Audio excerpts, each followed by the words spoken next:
Hey everybody, it's your boy Pee Wee back with another video. So today we're going to be doing a Manhua review of the Manhua God level assassin I'm the Shadow. As of right now, there is 91 or so chapters. Yeah, 91 chapters translated. I've read up to I think like 2/3 of this, like up in like this maybe high 50s, 60s. So I feel like I have read enough, in my opinion, to give my honest opinions and whether or not I would recommend this to anyone to read. So essentially, a synopsis of the story. Our main character, his name is Qin Fang. He gets betrayed here by his sister or his adopted sister. Right, he was an adopted child, and essentially she betrayed him for the person that she like loves or basically simps for. Uh, his name is Song Fei. They basically kill him in his previous life, and pretty much he just goes back into the past. Um, Now the world is there is a game called the Godforsaken Game. Essentially, it's like one of the typical stories where like one day Earth is normal, the next day like a game. The world turns into like where you could basically earn stuff in game. Like there's a game world and a normal world. You can go in between back and forth, and you can bring the game's powers to the real world, getting power, and they have to like fight monsters and stuff. So it's like it's the usual type thing where kind of like that game that I came from, or just any other Chinese comic where you have a game world that they do stuff in the game, they make it big, become the strongest in the game, and then they go back to the main world, sell stuff there, get rich, kind of that type of thing. So it's one of those. I will say the world itself is fuck, I can't speak. Sorry, heavily inspired by Elden Ring. So you will see a lot of Elden Ring references in this. But essentially, this game starts taking over the world. Essentially, players can spend what the universal currency of this world is lifespans. There's a tradable one and an untradable one. You get both from killing monsters and killing other players. However, you get far more tradable than you do untradable. And once you reach like zero lifespan, tradable and untradable, you die. So like basically, you cannot let your lifespan hit zero, and the way you lose lifespan is by dying in the game. So if you die in the game too many times, you will die in real life. Um, so that's essentially the world building of it all. Our main character, just basically his goal is to become the strongest. Basically go into this game solo, this new world solo, and basically form like he had a clan or a guild in like the previous world, but his plan now is to basically keep his circle small and just become the strongest, become the best at everything. And one way you do that is with skills. So in this, there are different levels of skills. You have like you have bronze tier, all the way to like mythic tier. Um, it goes from like bronze, silver, gold, platinum, jade, emerald, diamond, epic, legendary, mythical, ancient, immortal. And as of right now, um, in the comic, I'm pretty sure immortal's the highest we've seen. I'm assuming it goes higher. I haven't read the novel or anything, so I don't know. But I would assume that the ranks of these skills goes higher than that. Now, what's cool about upgrading skills, because you can spend evolution points to upgrade skills. You get evolution points by basically killing monsters, killing players, bosses, and so basically you can use these evolution points to upgrade your skills from like epic to legendary, so on and so forth. But once you get a skill to legendary rank, it does get a new effect. So basically our main character strives to get all of his skills up to legendary as soon as he can. And obviously he wants to get them higher, but legendary is like baseline what he wants. Now, I will say, it has the typical like plot point to it. Our main character, he becomes the strongest. He starts killing all the bosses. Leveling up faster than everybody else, selling gear to like all these people.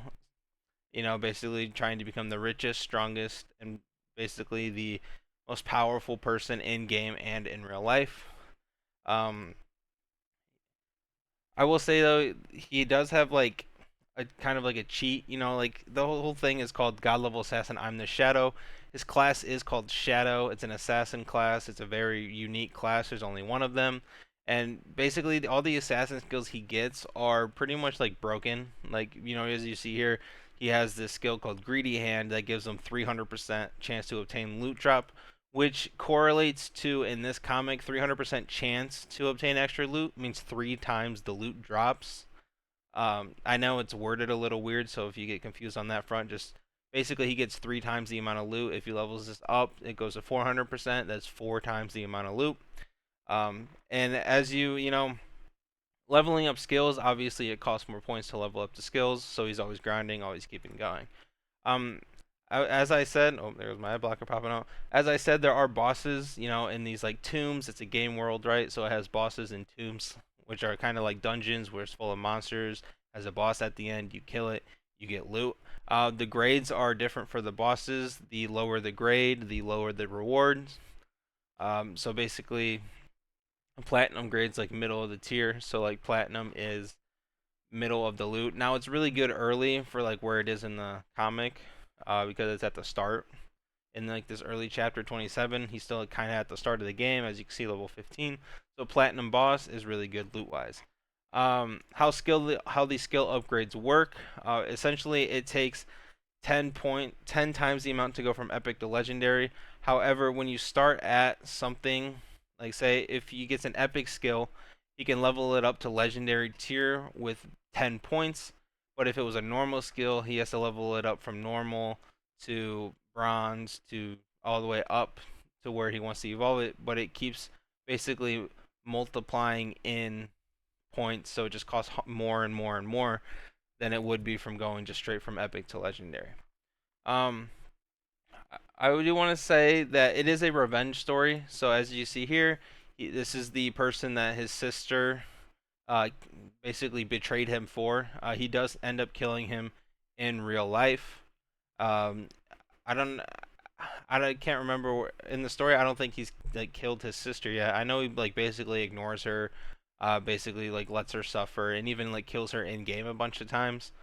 So I am looking forward to seeing how the revenge with the actual sister goes.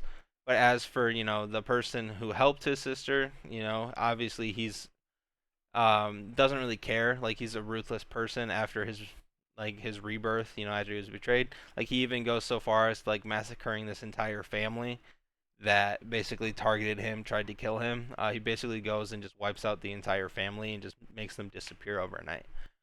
But overall, I think it's a pretty good comic. The plot is what you'd expect from like a hybrid game world, real world scenario. I feel like the world building's pretty good. The art, I do really like the art. Like even with this one skill, like you have all the different like flowers and they're connecting into like each other. Like the bosses, like they seem a little generic, but they're also cool in their own right. So I'd say the art's pretty good, the story's pretty good. I will say the one thing I don't like, or I think this uh comic doesn't do as great, is some of the characters just are annoying. And there are a lot of like fetishizing with it. Like at some point, like you realize like his sister seems to have like a thing for gouging people's eyes out. Like whenever something goes bad, she's like, I want to gouge this person's eyes out. Or just characters just get really annoying. Like I don't want to say all side characters are annoying, but there are a few of them that are. The one biggest main one is this, character right here. Essentially, she's like a slut, as you can see with the art. Like, they make her slutty out as possible. But it's like this. It has a whole race play going on around this character about how much she hates like Chinese men, how Chinese men are weak in her eyes, yada yada yada, and she only wants essentially black people or um, North Americans, as she says it, but all you see around her are just black people constantly. So like, she just has this like really, and it's a whole like race play thing the author does with this character all the time. Luckily, she ends up dying fairly soon after this chapter. So as she's annoying for a little bit, but she's not like a constant annoyance because she does end up dying, which is good. Honestly, I felt like it was really good that they killed her off. But yeah, that's pretty much all I have to say about this comic. I feel like the story's good. The art's pretty good. The plot is, it's what you'd expect, but it's done very well. If you like these like hybrid game world, real world stories, then you'll like this one. If you don't like anything that's like unrealistic, or you don't like these game world ones, you're not gonna like it. But it's essentially, this is just a power fantasy, power revenge fantasy. If that's what you like, then you'll definitely enjoy this one. But yeah, that'll be it for this video. If you guys like this video, let me know. Subscribe, leave a comment. Let's talk about comics. If there's anything else you want me to review, or ones that you want me to check out and let you know how I feel about them, just let me know, and I'll be sure to like look into it. And I just want to grow this channel. Be able to just talk comics with everybody and build like an actual community around the comics that I love. But yeah, that'll be it for this video, and I will see you guys in the next one. Peace.